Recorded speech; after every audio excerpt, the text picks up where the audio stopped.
there was a mother there who was letting their kids stay up late on a school night to see it, which I thought was cute. And then also they showed a trailer for Pixels, Oh, fuck. and someone in the theater said, that looks funny. And then another guy, like 3 rows behind him, yelled, "I'd rather be waterboarded." So that made my night. Oh, well, as someone who did see Pixels, I think I would prefer to be waterboarded after that. I can imagine. It Yeah. didn't No, look good.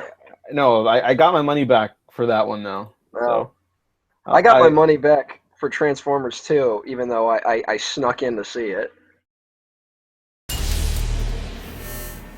I'm gonna show you something beautiful.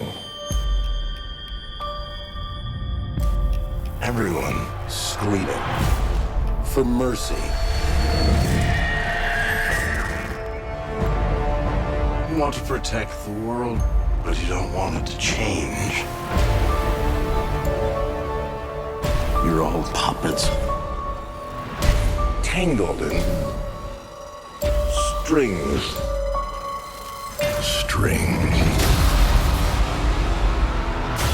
that's the opening for the episode, by the way. I already started recording. That's good. It's a good opening. Okay. Hello, you're listening to the Waffle Press movie podcast. I'm your host, Diego Crespo. This is Matt Guringo. Say hi, Matt. Hi, I'm Matt Guringo. Where are you from, Matt? I'm from the fucking the streets, motherfucker. Well, I don't think that's true at all. No. But okay, yeah, I just wanted to clarify Grew that. up in a very safe cul-de-sac. Well, I also want to clarify that this is a re-recorded because You fucked up. yeah, I guess I fucked up somehow. Or We Google recorded a Hangouts. very good episode on Age of Ultron, I think. I really liked what we said. And Well, then because you shit on it like throughout the whole thing. But no, I agree. I thought I gave a very balanced discussion of the movie. No, you did. I was very happy with that episode too. I was actually kind of not giddy, obviously, because I don't care about anything I do that much. Mhm. But I was really happy with that. I was like, oh, okay, this is a good start to my Civil War backwards recap. And then I waited all night for the episode to upload to YouTube, and I was like, well, sometimes it takes a little while, so I just wait. And then I woke up the next morning, and it still wasn't there, and I was like, and it just never showed up. So I'm recording on GarageBand. I have my my iPhone recording the sound from speakers. I'm good to go this time. Fuck you. Okay, so in case something does fuck up, it might be the worst sounding episode, but By it'll far. still be interesting. Hopefully. Hopefully we'll make it worth it. Yeah. So Matt, this is his favorite Marvel movie by a large margin, I believe. No. I don't hate, like, I keep saying I don't hate this movie at all. Like, I'm not like, fuck Age of Ultron. I'm much more like, fuck Ant-Man or fuck Thor the Dark World. But, this one, I don't hate it, but it's also, when I rewatched it to do this episode, I realized I'm probably never gonna watch it again. Like, I've seen it enough times. Meanwhile, I rewatched Avengers right before I watched Age of Ultron, and like 3 days later, I watched Avengers again. Because Avengers is just, the first one is just a solid fucking movie. And every time I watch it, I get like excited, and it's fun, but Age of Ultron is just, it's not an enjoyable movie to watch. I respect your opinion, but it's wrong. Because opinions can be wrong. It's a hard sit, man. I don't know. Like, it's exhausting to keep up with, and it's not organic at all. Like, none of the stuff develops really organically in it. It jumps you don't around. Think so? I really don't. I don't. Well, here's the thing. It all makes sense. Like, it's not like I don't know, just to throw out an example, Batman v Superman, where it jumps around a lot and it's very clear that they're trying to shove pieces together that shouldn't be shoved together. This one, you can tell they're trying to shove stuff together, but they worked really hard to make it all fit, and there's a logic to it, but it's not. It's a bumpy road. Let's just say. Okay, I can admire that. So right off the bat, because I will be talking about the first Avengers on this show too. I haven't really done that actually. I just realized I haven't talked about the first Avengers that often, which is like kind of remarkable because that movie, I think that one is the easier watch for sure because that one is like one of the great popcorn movies of our time. And I don't mean dumb popcorn. Like that's a very intelligent summer blockbuster and like a movie that is constantly fun to watch with like a big group of people. Yes. Like if you have a movie night, that's my number one choice. And there's something about it I really can't tell like every time I start it, like that opening, I'm just like I'm suddenly like I'm right back in the theater seeing it opening night. Like it feels like, you get that excitement like holy shit, we're about to see all these heroes on the screen together for the first time. Like now it's like old shit because they do it all the time now, but then like I get that feeling back and I love it like every time. So I did not get a similar feeling with Age of Ultron. It's very clear that Joss Whedon cut this as much as possible to meet a 2.5-hour mark. I guess let's before we get into the beat by beat basis, let's go ahead and list our biggest problems with the movie. My biggest problem is the lack of breathing room. Some of the action is really dull. And to be fair, I don't think any Marvel movies really capitalized on action sequences like the end of the first Avengers because that was just really well set up in its own movie, but also the culmination of other multiple movies previously. So I don't think they're ever going to top that. But yeah, the action and Marvel has this really shitty color correction program, I guess. Yeah. But the majority of their movies, I think Iron Man 3, Guardians, and The Winter Soldier, really they have decent color correction. Not great, but every other one has like this weird layer over it that looks ugly and it makes the CGI look worse than it should. Well, because these movies don't put emphasis on cinematography. Not at all. Like Guardians looks pretty when they have like those wide shots of like the galaxies in the background of the ships in space, but once it all starts moving, it looks like mush. Yeah. So whatever. I could live with that, but I really fucking hate the ugly overlay on Age of Ultron. That Age of Ultron isn't very pleasant to look at. The first Avengers, I think, is pretty. First Avengers looks really nice, in my opinion. But maybe it's just because I've watched it so much. It looks nice. I think Serenity is still Whedon's best in terms of cinematography. Well, like the imagery kind of pops there more, and I think Serenity is really good. Well, what are your biggest problems? I know you probably got a lot to cover, but the one for me is that nothing feels organic to me, and that's a very big blanket term. Like let's just say for the first Avengers, everything in that movie is really a build up to that final fight in that movie, and it's very simple. So it wasn't like it needed a lot, but they do a great job setting up that final fight and like getting you ready for it in a way. So when it happens, you're right there and you're having a great time.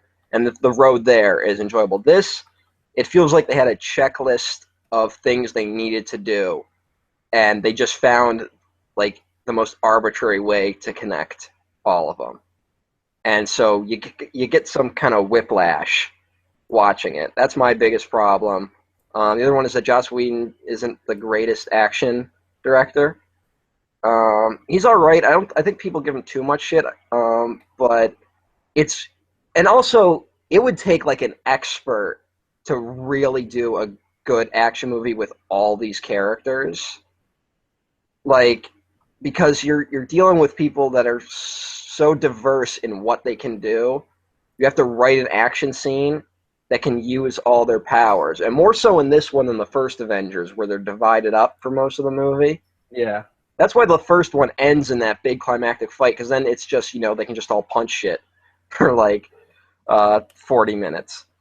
But this one, every time we jump to a different location, they all have to go. So you have to develop action scenes where they would all work, and none of them really work that way.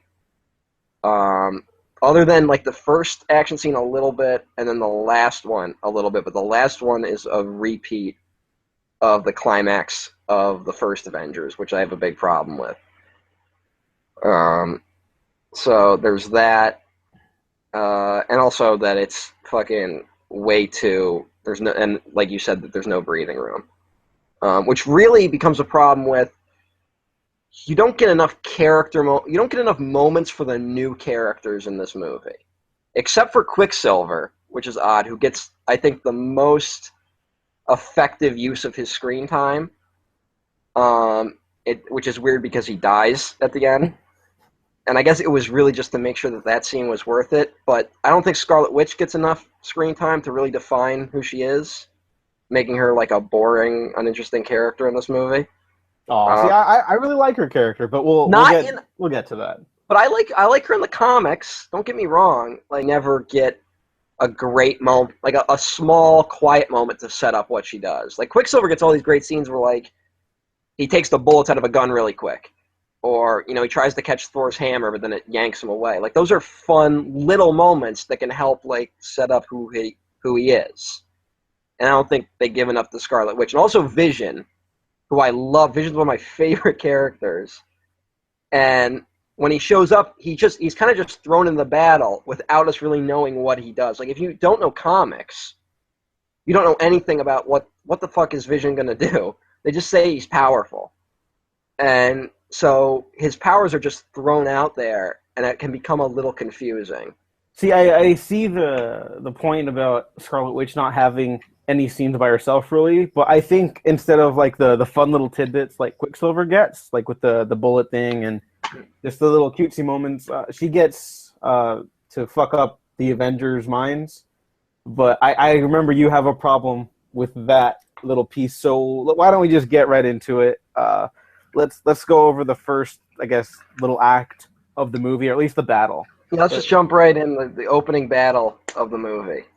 Yeah, I love that it's basically a continuation of the Oneer that has become so famous and popular, for rightly so, because in the first Avengers, that's the big moment where, yes, these heroes, it's not just that they're fun characters, like they're legitimately great characters in these movies, and they've all come together for a greater purpose. Like I compared it to like a modern Seven Samurai type. Like I think Seven Samurai is a much better movie.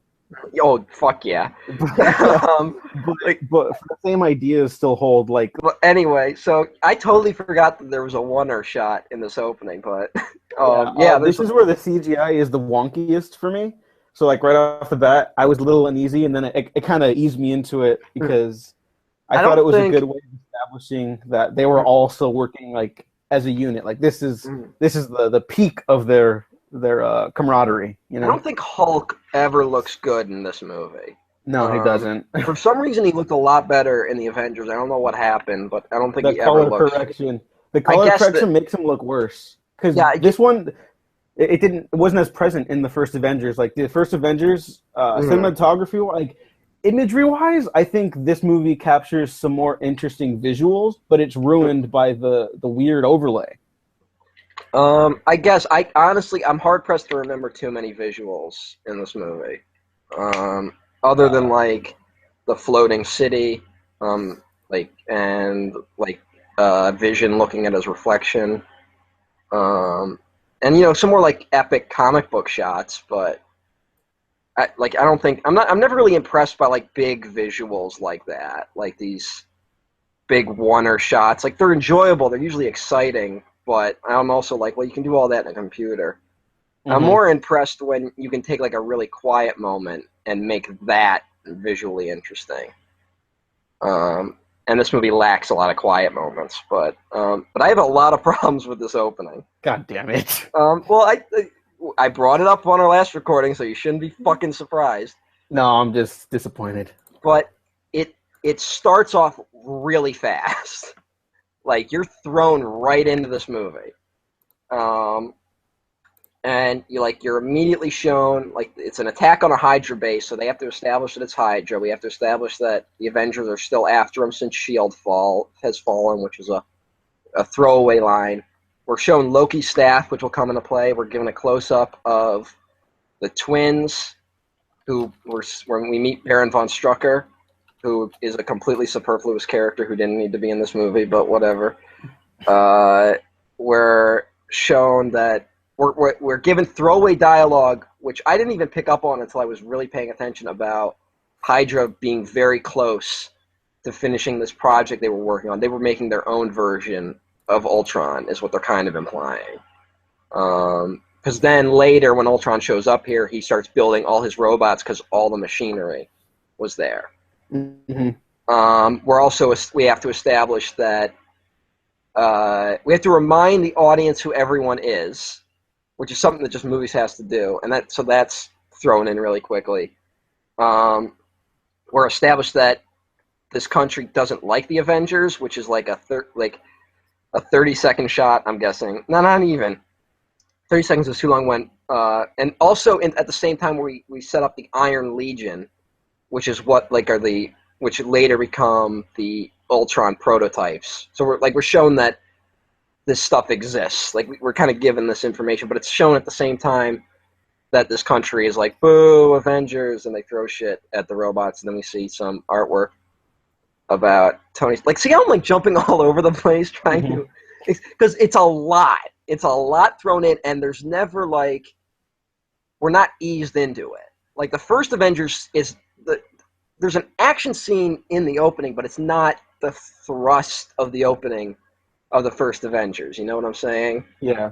Like you're kind of just and I don't get why Raider, all the Indiana Jones movies do this too, where there's an action scene, but it takes a minute to get there. So we're given a little bit of time to ease in.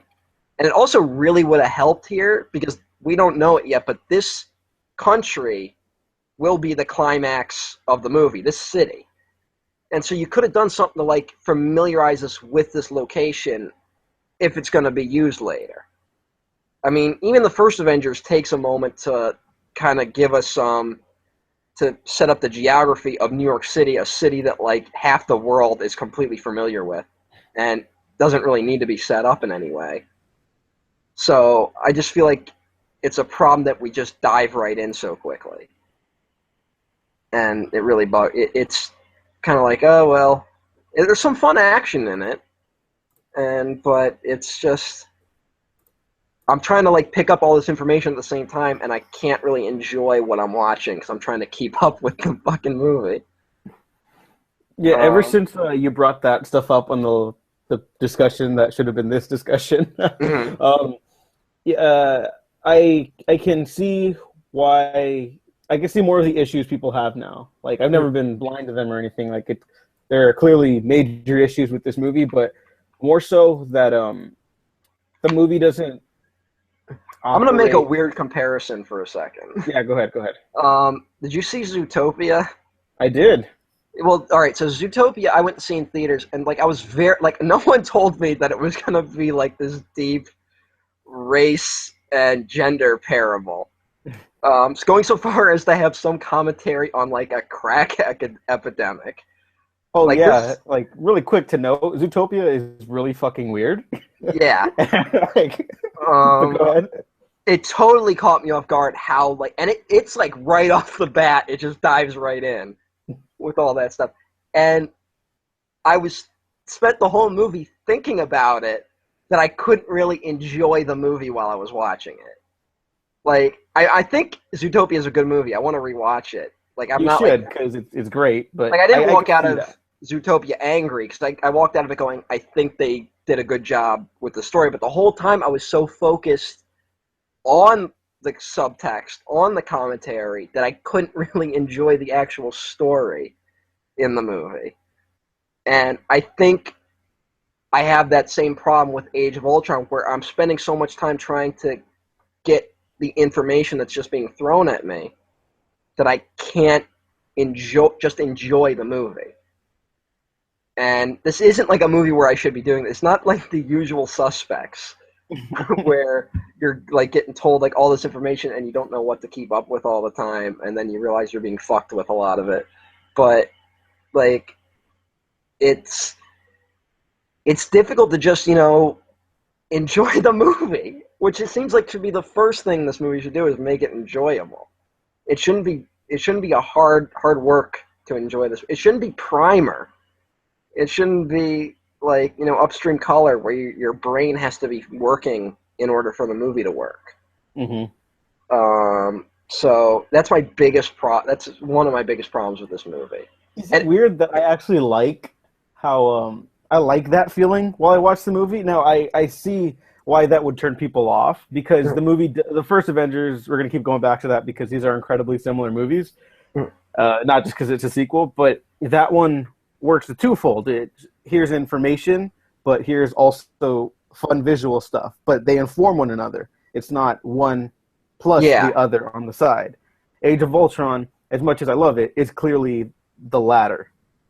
Well, Age of Ultron does try to be entertaining and tries to be informative, but it never blends. The first Avengers does a great job at being both entertaining and informative at the same time. There are scenes in the first Avengers where you think you're watching a fun scene, but you're actually being informed of multiple things at once that will come into play. But Age of Ultron very much works on the line of, here's a fun scene, here's an important piece of dialogue, here's an important element that'll come into play later, here's some more fun stuff, here's a joke, here's some more information. There's never stuff blended together. And it makes this movie it gives you like mental whiplash. I keep saying whiplash, but I don't know if it doesn't straight up not blend together. I think it's like oil and water, though, whereas the first one is like a smoothie. I don't. But the thing is, if you can do it with the first Avengers, you should be able to do it with this one. And if you can't, then don't tell the story you're telling. All right. I know some people will be like, well, you got to fucking play on a movie's terms. Fuck that. Like, some movies should work a certain way. Like, if I showed up to an Indiana Jones movie and it worked like this, I'd be fucking pissed off. Like, because I want to have a fun movie experience. I don't want to fucking have a movie that feels like 3 different movies at once, constantly jumping from scene to scene. That's what like something like Prometheus is. Oh, geez, please don't compare this to Prometheus. It's like Prometheus, dude. Oh, fuck, we're gonna fight. Mm. Okay, well then let's move on from the beginning. Tony Stark gets the scepter. All right, after he gets a vision from Scarlet Witch. There's some bullshit right there for a second. I remember this one now. Yeah, Scarlet Witch's introduction is fucking so horribly done. I hated it. Oh, I love it. It's so bad. I don't understand how anyone can like this. Watch the scene where Scarlet Witch when she attacks fucking Captain America first. And this scene only exists just so they can remind us that these characters are running around. That's the only reason why this scene exists. And it's this really awkward shot of Scarlet Witch like running into a room, going like "boo," and then she leaves the room. And then in a horribly done, like they reverse the film. Like they were trying to make it like eerie and uncomfortable, and it looks like a shitty music video from the 90s. And then she goes up behind Tony Stark and gives him the vision, which makes him take the scepter. And this is my big problem with this movie, is that they try and set up that they're trying to destroy the Avengers from the inside. Like that's a big, which is the movie's lame excuse for why they don't just like attack the Avengers head on. But whatever. But that hasn't been established yet, and at this point we only know that the twins hate Tony Stark. I can understand that maybe it branched out to the Avengers. But in this scene, really what should have happened is Scarlet Witch should have walked up behind Tony Stark and shot him in the head. And just killed him. That's what should have happened. But instead she gives him this vision, and then Quicksilver shows up like he's about to kill him, but then she stops him. So she's like, oh, I know he's going to take Loki's scepter to go make Ultron, and then it'll destroy the... It doesn't make any sense. I don't think the inclination is that she realizes he's going to make Ultron. I just think the vision. She saw that he's going to end up causing more harm to himself and the team in some weird fucked up way. And I thought I don't believe that she would that would be a more extrapolate. fun situation. Yeah. I don't. That was my read of the scene. I never once thought like she thought he was going to make Ultron. I And know, then but later that's in what the movie, like they even address like, oh shit, this is all our fault, my bad, because they didn't know he was gonna fucking make a genocidal robot. I just don't think it works.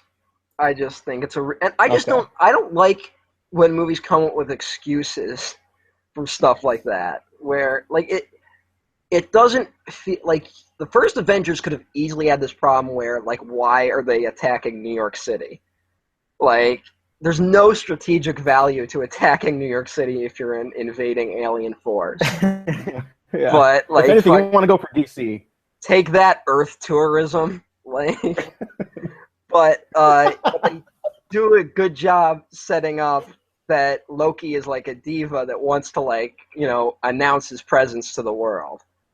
And be like, I'm using Tony Stark's own building against him. Like Loki's an asshole who would do that. And this, like, but when they do it in Age of Ultron, where they're like, you have to tear him apart from the inside, it just doesn't work for me. Especially when they drop this whole idea about halfway through the movie and never bring it up again.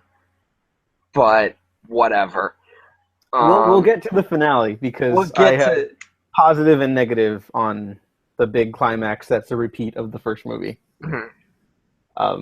So I do love the that little scene because this is why I like talking about these movies because I think of a wholly different positive and then you'll bring up a negative from a section I never even like really put that much thought into. In Whedon's commentary, he mentions that it basically needed to cut from Tony to the Age of Ultron titles, and I love that music cue with the I cut. love that It's cue. great. Yeah. I do like that moment. Like Mm-hmm. that's a good little moment in the middle of this mess. But Okay, but Whedon was basically saying that Tony doesn't see himself as a villain at any point, and he keeps creating these people that keep fucking shit up, Mhm. And then Ultron's the first one he has a hand in creating, but everyone from Killian, Mandarin to even the whatever villains in Iron Man 2, they represent a piece of Tony's fucked up psyche. Yeah, And then Ultron is that fear personified, but also as like this weird, dirty mirror to the Avengers. And we'll get to his motivation. So I I know finally we figured also out how differ on this that. movie can work. Okay, well we'll talk about that No, no, I'm going to talk about it after. right now. It's if you're No. watching the movie and you have Joss Whedon over to your house so he can explain to you Oh, fuck everything that's happening you. on screen. So Well, I would probably you like should talking to listen to the Joss Whedon. What?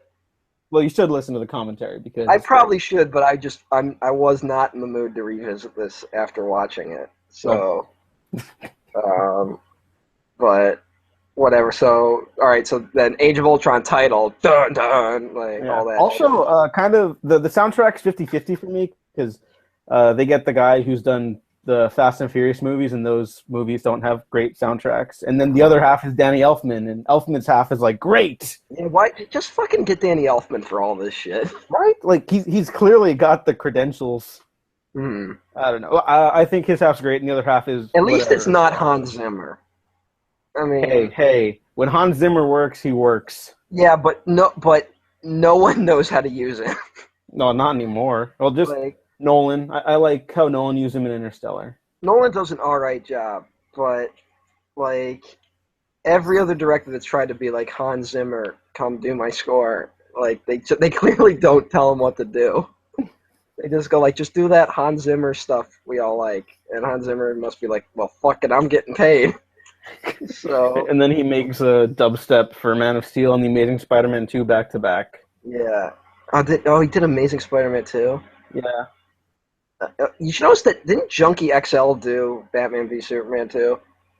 Him and Zimmer worked hand in hand. So, like, who else helped on Amazing Spider-Man 2? We're getting off topic, but this is really going to bug me. Mm.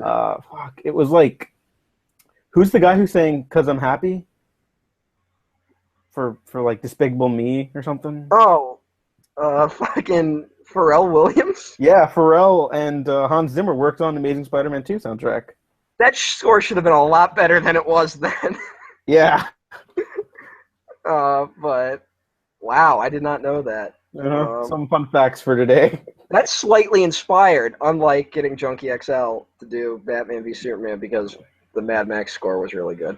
Yeah, it was. But whatever. All right, so Age of Ultron title, and then we're on the plane, and then we go to Avengers Tower, where we're introduced to we're getting a lot more information thrown at us really quick. A lot of this involving the skin tissue that they're using to heal, which will come into play later. But see, I thought that information is one of the things that works more hand in hand than the oil water type information / visual stuff of the rest of the movie. I think that works a little better because we have casual. And also we associate it with a character, which is the doctor woman whose name I can't remember. Dr. Helen Cho. That's Helen Cho. Amadeus Cho, who is currently the Hulk in the comics, a series I haven't read, so I can't comment further. Which, hey, that'd be interesting. Fucking, if they ever get the full rights to Hulk back, but whatever. Well, he's also just a genius, but yeah. Anyways, yeah, I know. Amadeus Cho, whatever. That's a comic book thing. We're also. We see Tony going like, hey, can I borrow this staff? No, he doesn't even ask. He just says, hey, Thor, mind staying for 3 days? I won't take the staff or anything. Well, no, he brings it up to him, and he's like, hey, mind if I tinker or whatever the hell? Yeah, but doesn't. But you know, he's being a little shady about. Oh yeah, no, of course he is. Which is fine. Kind of an asshole. Yeah, and then they set up that they've been working on Ultron for a little bit. Mm-hmm. They montage him into existence. There's an awkward science montage. Which, whatever. I mean, maybe they could have come up with some better ways to do it, but I don't know. Yeah, like when people have noted that as like, oh, that's so dumb. I was like, what? Why? I mean, I don't think it's the best part of the movie or anything, but it's not like it doesn't disgust me. What I do like is that Ultron turns on and immediately turns evil. I love that. He spends like 5 minutes on the internet and he's like, humanity has to die. Yeah. Well, that's one of the better written scenes in the movie. I don't know if it's visually told very well. It's very difficult to like show computer AI visually. Like I think a lot of movies struggle with how they present robots and stuff. Like there's not a lot of creativity with it. Or like how computers work. But they tried something, but I think the dialogue in the scene works between him and Jarvis works well enough that like when Ultron just wakes up and he's like, what is this, please? Like that's enough. That's a great setup of that this character's gonna have a lot of problems, like right off the bat. I think he's just a little misunderstood. Yeah, and this movie needed to do a little more with Ultron. Because we live in when Ultron was introduced in the comics, it was only like a couple months after 2001: A Space Odyssey came out, and we were introduced to the idea of like evil AI with HAL 9000. Like that's when that idea really hit the popular consciousness. Like, so, like it was a more original idea then. So you kind of have to, you either have to do like intentionally show that you're doing a callback to these type of characters or take it in a new direction. And I don't think they really knew what to do with a character like Ultron. But we'll get a little more into that later. Yeah, because his motivations are admittedly a little murky, but I like the way the movie uses him, even if sometimes the motivation hopping isn't totally organic. We'll get to that. But on the visual side of this scene, I think it's handled fairly well. I'll go as far to say it's actually pretty dang good. Because these are non-corporeal identities discussing the fate of humanity for a couple minutes.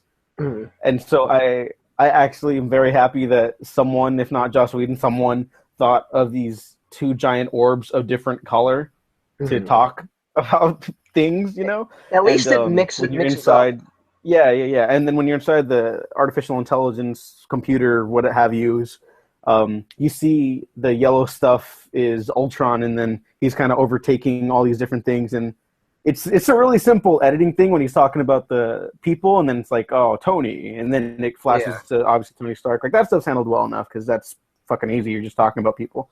But Yeah, yeah, just a little simple color differentiation from two computers, you know.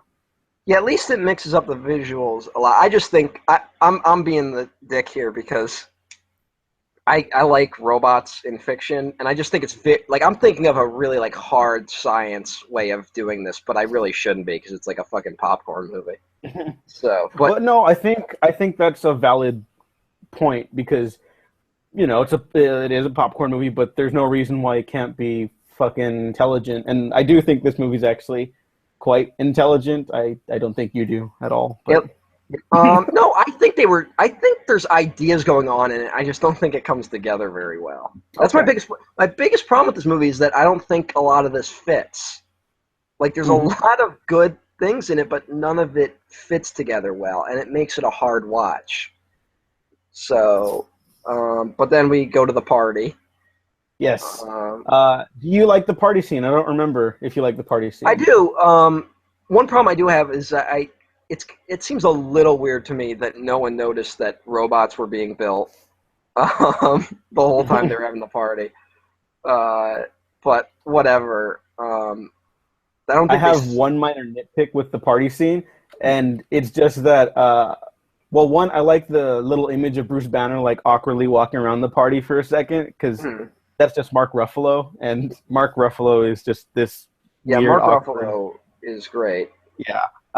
I feel like he would retreat to his lab for a little bit just to check on whatever science shit he's doing. Mhm. But that's That might have obviously. been a better way to introduce Ultron.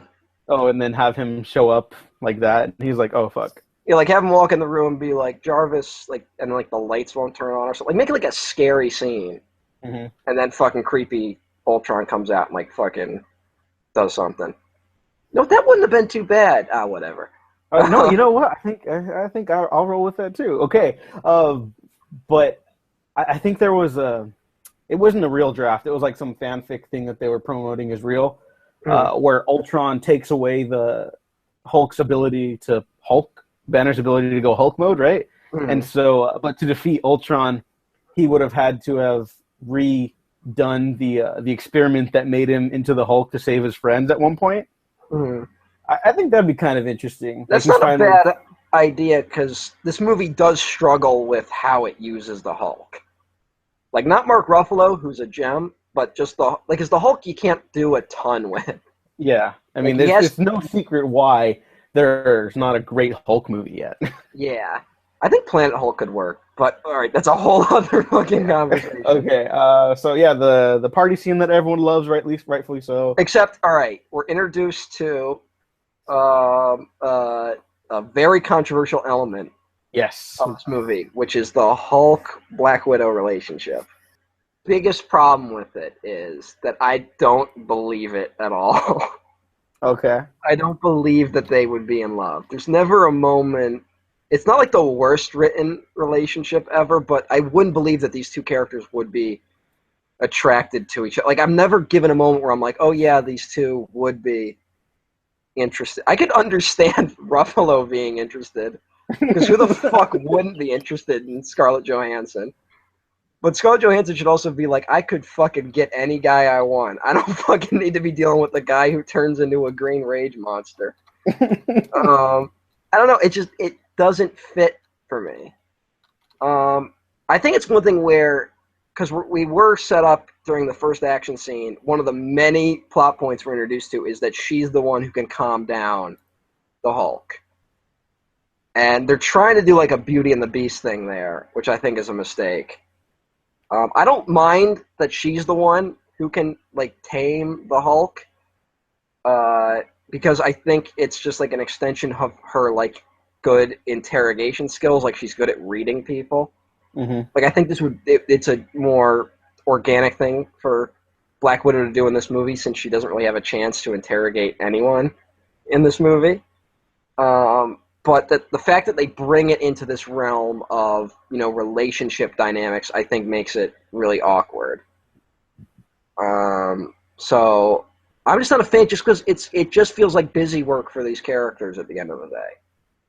It's like Joss Whedon wanted to give like an emotional anchor to these characters, like to their arcs, and he went for a really easy route, and it just doesn't work at all. It's like, we'll care about the fact that the Hulk is leaving because he loves Black Widow or something. Like, it doesn't work for me. And then it really works for me because the you're Beauty and stupid. I swear to God, I'm gonna run you over. I know. Hey, I didn't fuck up recording the last episode.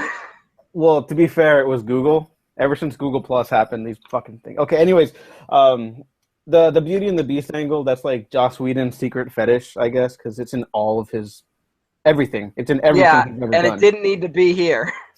I like it a lot because of the way it informs the characters this movie, because they're both so fucked up. Hey, did you know that these characters are monsters? We'll get to that. You know that they're monsters? Because this movie will remind you. As you're making it seem. They bring it up a handful of times. Monsters. No, I counted. They said the word monster 11,852 times in Age of Ultron. Oh, okay. I'm not making up that number. Clearly not. No, but when I look at their history, I don't know if I buy that they're fully in love, but I buy that they find companionship with one another, because obviously Black Widow has a checkered past, to say the least. And yeah, there's nothing wrong with that either, but I don't mind this romantic angle that they've gone for. But the whole thing, like she was so good with Hawkeye in the first one and this one, and they're still just friends, and it still works. Like, they didn't need to be in love for all that bullshit to work in the first Avengers, so they could have just, the Hulk and Black Widow could have just been buddies this movie. And taking it into that romance area just feels unnecessary, and it complicates these characters in a way that I just wasn't interested in. Oh, it definitely complicates it, but I do think it's interesting because they're the only ones who, or at least the way the movie portrays them in comics, obviously very different. I feel that they're the only ones who really understand that where the other person's coming from. Like, to the rest, they're kind of outsiders, and because they're monsters. Because the Hulk turns into a giant green rage monster, and Black Widow can't have children, which is something all women want to do all the time. Okay, let's address that right now off the bat, too, because I don't think Joss Whedon was saying she's a monster because she can't have children. I don't. I think he was trying to say that because she had choice taken away from her. Yeah. Which is, I think, if it had been handled better. If Joss Whedon hadn't been trying to force this stupid fucking monster metaphor down all our throats. Like, that was the worst scene to bring up the monster fucking metaphor. Because she could have just said, like, look, I got fucking problems. And then, but I'm not she's not a monster at all. Like, other than that she kills people. Like, I could understand if she said, like, look, I was brainwashed to kill people, so I'm kind of a monster. But to give a fucking monologue about not being able to have children and then saying, you're not the only monster here, it fucking muddles what he's going for. No, yeah, that definitely could have been handled better. It could have been handled a lot better. That whole relationship could have been handled a lot better. And by handle, I mean throw it out the fucking window because we don't need it. Leave it up to you, America. Okay, so we got way off the party scene, but yes, please let me know what you think of that. Yeah. And so yeah, the party scene happens. Our fan fiction where Ultron pops up when he's talking to the Hulk happens, and he looks like the Mummy, and it's fucking horrifying. Now, the first introduction of Ultron is the best Ultron scene in the movie, other than a scene that comes later, which we'll get to. All the stuff at Avengers Tower is handled really, really well because it does information and character. Yeah, it blends them nicely. I wish more scenes were written like this because we're actually setting up something that will be really important later, but we don't know it yet. And it's a fun you think it's just a fun character scene, but then it comes into play later. And then Ultron comes out and gives a speech where he says they're not worthy and that they're killers, and he looks scary. And you hit the nail on the head. Why? It's because he has no mouth, and that's very odd. Yeah, I brought up in the last episode that is now no longer exists, which has been stolen on the internet by Ultron. Because he was mad at you. He was like, fuck Matt Guringo, fuck himself. Yeah, fuck you, Matt Guringo. But there's a great short story by a guy named Harlan Ellison called I Have No Mouth and I Must Scream, which is about a computer AI that has gone crazy and blown up the whole world and has kept 5 humans alive just to torture them for eternity.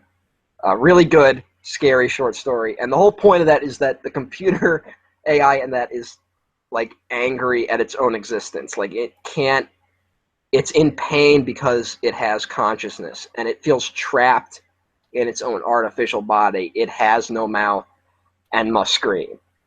So, and that means another thing in the story. I don't want people to think I didn't pick up on that, but whatever.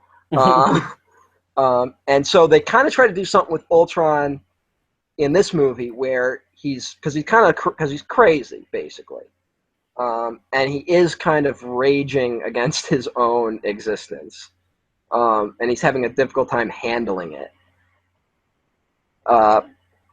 And it's really good in this scene, and it's squandered later when we see what Ultron looks like for the rest of the movie. But I would have been fine if the second form was only the second form and the third form was better. Yeah. If he kept changing forms like he does in the comics, I probably would have been a little more down with it. Like after the South Africa stuff or the African coast where it's just I don't like the titling of that because it does that weird white people movie thing where it's like African warlord. It's like, well, that's not how Africa works, but also fucking bullshit. Bad storytelling to go, oh, this stuff comes from Wakanda, and then we cut to not Wakanda. But whatever. They really should have just gone to Wakanda. That would have been that could have been a fun way to introduce Black Panther without forcing him into the movie, you know? Yeah. I think Whedon did want Black Panther at one point, but Marvel said no. Mm-hmm. So this movie does suffer from a lot of too many cooks. I don't want to sound like I'm blaming just Whedon when I complain about this movie. I think the whole group behind it did not handle this movie very well. Okay. But I think after that scene where Tony Stark blows him up and he says that creepy line like, first you might want to catch Dr. Banner, and you're like, oh shit. Yeah. Oh shit. That should have been the end of that form. And then he'd have been like, okay, I need something a little better now. This movie does a very bad job setting up the fact that all the Ultron bots are Ultron. Like his consciousness is in all of them. Mm-hmm. Like I thought right there that set that up nicely, but then they leave it until the very end. Yeah. Again, so there's a lot of dead space for that idea. Like they do. I just want to go back to Ultron's introduction. He gives a speech, and then there's a really shitty action scene. Yeah, that action scene is really boring. And then Ultron finishes his speech. Mm-hmm. It's a really clunky moment. That one's clunky, but I don't like the action in the scene present, but I like the scene overall, not only because it's an extension of that really great introduction for him, but just because he's like, that didn't work, okay, try something else now. So that one I could live with that, even though that's probably my least favorite part of the movie. Mm-hmm. That was a big problem for me. Then Ultron leaves, and then we get a good like half a second shot of him in that castle, which I don't know if I did not pick up on the fact the first time I saw it that it was the same castle from the introduction of the movie. I think maybe they needed a little more, but that just might have been me. Maybe everyone else in the theater I saw it in picked that up. But they cut to that, and then Ultron's building all the robots, and he says, "There are no strings on me," and then it echoes really creepily, which I kind of enjoyed. Yeah, that's some scary shit. They kind of have a fight where like they kind of confront Tony. Yeah, there you go. which has unnecessary comedy in it. Which also, I will say, there was a couple too many like Whedon-esque witticisms during the party scene. But whatever. There are no strings on me.